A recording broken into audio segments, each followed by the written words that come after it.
As sound enters the ear, it passes through the external auditory canal, where it meets the tympanic membrane. The tympanic membrane then vibrates in response to the sound.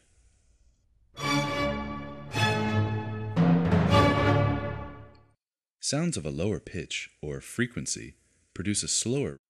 The tympanic membrane is cone-shaped and articulates with a chain of 3 bones called the auditory ossicles.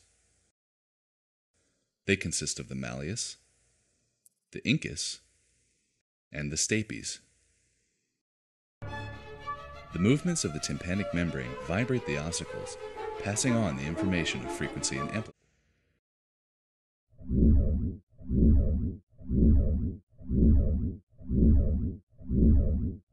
The pivotal axis is due to a series of ligaments which hold the bones in place within the middle ear cavity. The anterior malleal ligament and the posterior intertympani muscle. Through the ossicles, the vibrations of the tympanic membrane are transferred to the footplate of the stapes.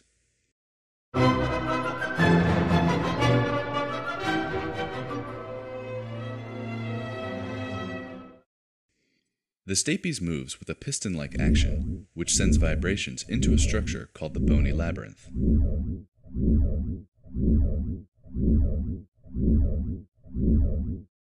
The labyrinth is filled with a fluid called perilymph.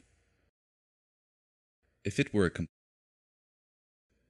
vibrations produced by the stapes are drawn into the spiral system and return to meet the round window.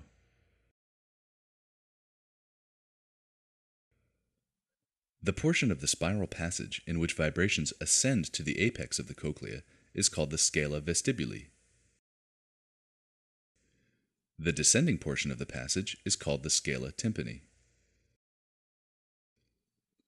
A third structure, called the cochlear duct, is situated between the scala vestibuli and the scala tympani. The cochlear duct is filled with a fluid called endolymph, and when viewed in cross-section, the membranes separating the 2 fluid-filled systems are visible. They are Reissner's membrane and the basilar membrane.